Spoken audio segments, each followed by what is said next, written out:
to play for. The Sheffield Steelers come in on the back of a terrific victory away in Braehead.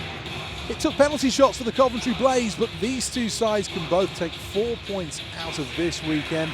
The Steelers have owned the season series, but the question is, will Brian Stewart once again be that brick wall he was the last time these two sides met?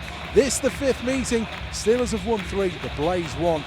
The last time they met, Stewart shut out the Steelers. No Boris Valabic tonight, and the big decision for the Steelers is that Marek Pint starts. No place for the recovering figure of Tyler Platt. Here's Tanaka. Steelers come back the other way. It was aggressive from Noble. Steelers, though, can gain possession. It's with Wah into a shooting area. Shoots, great save. Stewart, super aggressive. Leaps out and takes the net away. He's some netminder. Burnham will send it round. Pinces out quickly to play it. Sits up on the boards. There should be no icing here. It allows the Steelers to go on a bit of a line change. Coventry will take away. Clements. Levi Nelson brings it back the other way. Not got too much help out there. What a nice pass though, and scores! Oh, wow! Robert Dowd. Nelson. That was stunning. And Dowd goes top shelf, making the water bottle jump. And the Steelers break the deadlock.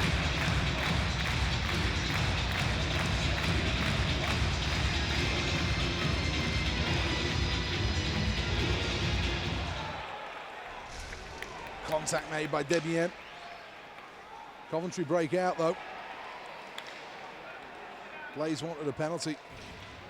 Now they cut to the middle. It's Debian looking for the pass. Debian feeds it back door. Wah couldn't get it under control. He was at full stretch. And Tanaka comes back the other way. Trim to Tanaka. In all alone, he scores! Goals in back-to-back games for Kel Tanaka. And this game is tied at 1. Goes top corner block aside. He thoroughly enjoyed that. Goal number 1 for the Coventry Blaze, scored by number 14. Here's Mosienko, finds Freta. Freta dances this way and that. Now Steelers come out in front. Can they get the wrap around? They can't with Watt. Freta will hold with Moyer. Mosienko again gets hit pretty hard. Steelers trying to sweep this one in front. Easily intercepted. Coventry come back the other way.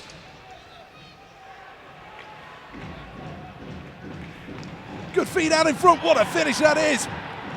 Godfrey scores. And the Blaze have the lead here in the second period. From an opportunity at one end, Steelers just caught sleeping a bit here. Overcommitting below the goal line. It meant there was space. 2 men up high.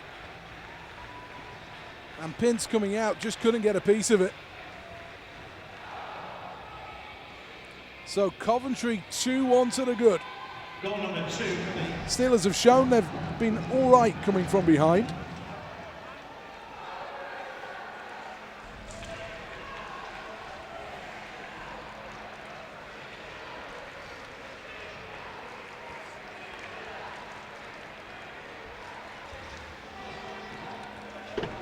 Pins out to play it. Sorry, Jonathan. Just to confirm the shot count from the second period, the Steelers had 16, the Blaze had 8.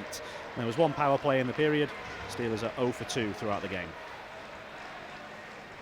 Yeah, Coventry yet to have a man advantages. Steelers fire this one in. Rebound comes in. That's off the post. Quinnell nearly put it into his own net, and the Steelers again missing. Nelson was down on the ice. He had to jump up and try and react quickly to that.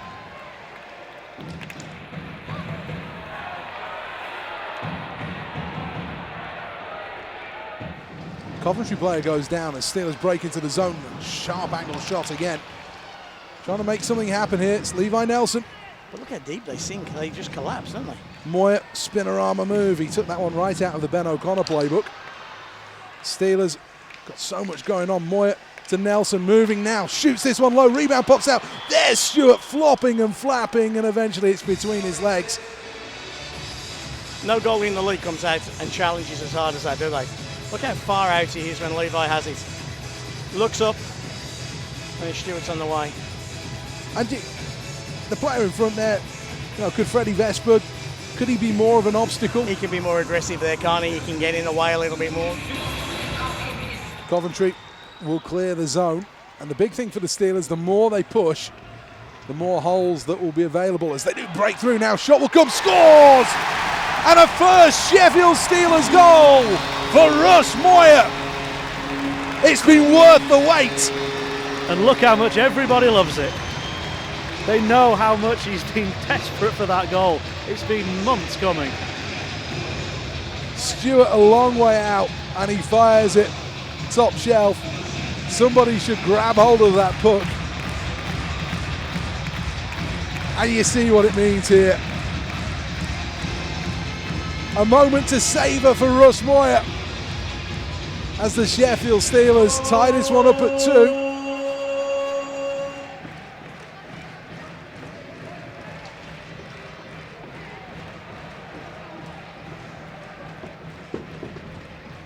Debian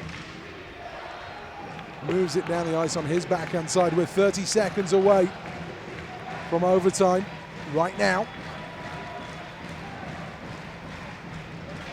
Coyle loses out on possession, chance in front.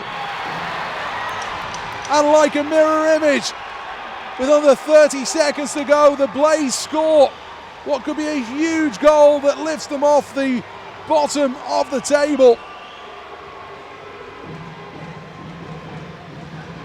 Through the 5-hole, and the Steelers stunned. Timeout called by the Steelers. Jonathan. Marek Pintz got a lot of that one. It only just made it over the line. But the Blaze have earned that from the way that they played the last 7 or 8 minutes of the period. They were under a lot of pressure in the early stages, but the Steelers didn't create an awful lot towards the end, and the Blaze started to spend more and more time in the neutral zone and in the attacking zone. Steelers need something explosive right now. Coventry doing a great job though. Now they maybe can break. Pintz goes to the bench. Steelers send this one in. Stewart wants to keep it alive. He fires it back down the ice. It's going to do it, There won't be time. Steelers will send a big long slap shot all the way down. And Coventry have taken the points. Some will describe it as a smash and grab raid, but a character victory for the Coventry Blaze as Russ Moyer collects the Man of the Match award. We'll hear from him shortly. Scored his first goal of the season. Meant an awful lot to him as well. He would have preferred though if it had come in victory. The last time the Blaze visited here, it was the Steelers who won it late. Tonight it's the reverse. Yeah, I guess all things even out throughout a hockey season. It was a bad break. Things like that happen throughout the course of the season. Comes and sometimes it's in your favor, sometimes it's not. And tonight it wasn't, so it's unfortunate. And particularly unfortunate for yourself. You've waited a long time for that goal, and unfortunately it's not going to lead to any points. Yeah, I guess I haven't really worried about the no-goal situation. I just try to play solid defense, and obviously you'd like to contribute to a win. So yeah, it's definitely disappointing whenever you don't come away with any points. When you got that goal and tied the game up at 2, did you feel that was going to be the stepping stone on towards a victory? Yeah, we felt like we had them on their heels for the good part of the previous 20 minutes or so. We were putting on a good push, a sustained push, and but give them credit, they didn't quit. They battled to the end. They battled. We had a lot of goal mouth chances that could have went either way, and they just ended up winning a few more with those battles than we did. And credit to them. They're a team that's been playing well lately, getting points, and they're definitely better than where they sit in the table. Do you feel the Steelers were clinical enough in front of goal tonight, or was it all Brian Stewart? It's a little difficult when you're facing a goalie that's totally different from most goalies, the way he challenges, and you know, when he comes out at you, you see a lot of net, and a lot of time there's not as much as you believe. So it's always tempting to shoot, but then he's got the angles a lot of the time. So, you know, we talk about it before the game to maybe wait an extra split second, and maybe we can get him off his angles or whatnot. But you know, when you're trained to get it away as fast as possible all the time, you know, it's kind of tough to switch some of those thoughts, especially, you know, as our good forwards. It's kind of, you know, comes second nature to them. They don't have to think to score; it just happens. So. But yeah, give him credit. He's played us really tough the last couple of games we played them. It's been a good winning run for the Steelers, 5 games. It ends tonight. What a great opportunity to get another one started next weekend. Yeah, of course. Anytime you could take 10 out of 12 points, you got to be pretty satisfied. We would have loved to make it 12 out of 12 before Christmas, but if you would have told us this 3 or 4 weeks ago that we were going to get 10 out of 12, I think we would have taken it. So yeah, it's got a couple of big games on the 26th and 27th, and we're going to get geared up for those. I'm sensing disappointment, anger, and a bit of frustration as well, Paul. Yeah, I think you got that right. I mean, you know, we've played 9 games, we've won 7, the 2 we've lost were against this club tonight, Coventry, and you know, offensively, you know, we got to be sharper and a little bit more hungry around the net, and we all know their system, how they play, and they're good at it. They collapse, they dive, they're committed. They've got the greatest goal, you know, they've got the best goal in the league, and he is, because he backstops them every single night, and. We gave up 3 goals tonight that you wouldn't expect a junior club to give up. You know, what should have been a 2-on-2 ended up a breakaway. Then it ended up a 2-on-1. Then we jumped on the puck carrier and we slid it through the middle and a breakaway. Their second goal, we got 3 guys behind the net just puck watching. We're not taking away, you know, the main scoring area in the slot there. I mean, that's the area we protect. Teams don't score from behind the net. The guy in front of the net who's left alone scores. And again, we're just cheating. And we haven't cheated for a good 4 weeks. And then the third goal, we're in full control. Jace Cole makes a bad decision, hits the back stanchion of the net, I think, when we're just looking to go D to D behind the net. And loose play. Puck comes back up into the slot, and you know, it's sod's law, isn't it? It's going to happen. Bang. One-timer from, 10, 15 feet out. And, you know, you don't see Coventry doing that. You don't see them playing loose there. I mean, they don't. And we had to work for our goals. But I felt the 30-minute mark, they had nothing left. And we were coming. Third period, we were coming. And even if we got the point and gone to 4-on-4, felt we were the fresh team. They were the tired team. Their D were backing in. You know, their forwards weren't putting the back pressure on in the last sort of 7-8 minutes of the game that they had before that. And that's, you know, what can you do? I mean, yeah, disappointed tonight. I'm always disappointed to throw away a game, and I think we threw away a game tonight. And it was a good start as well, because after the big bush trip and after the travel, we did get that first goal, which is so important, the rubber out of it.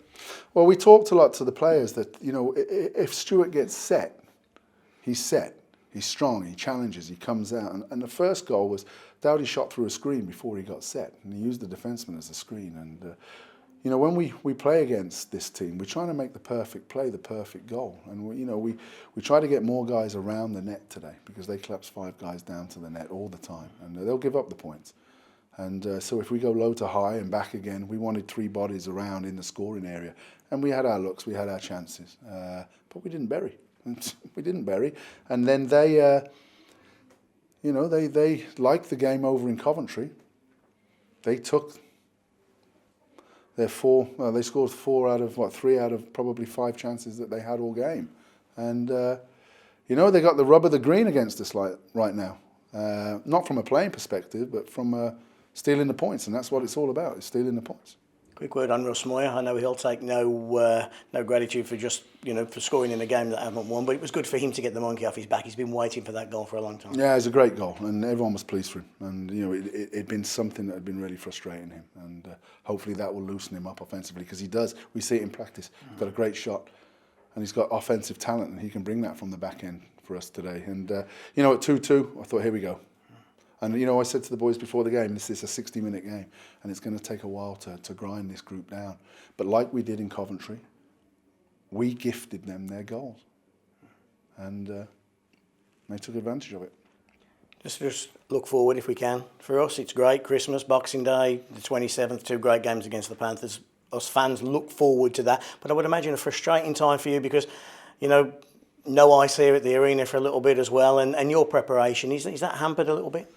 No, I mean, we're over. I mean, obviously school holidays and stuff. We haven't got ice here, so we go across to ice Sheffield, and we're practicing not at the normal times that we normally do. But no, we're gonna have 3 good ice sessions, then hopefully a skate on Boxing Day morning, and then, and then it's the biggest weekend in British ice hockey, and 26th, 27th against the Panthers, both full houses. And if you can't get up for that, and we will be up for that, we're just disappointed today that we feel once again it's deja vu, and we got to learn from it, and we got to be better. We absolutely have to be better, and I'm very disappointed. Experienced old dog like yourself has heard about these big nights, a sold-out building here, but does that get your juices flowing and exciting? It will do. It's not now, Yeah. but you know what? Now you start looking at it and preparing and planning it, and I've heard unbelievable things about it, and yeah, we'll be ready.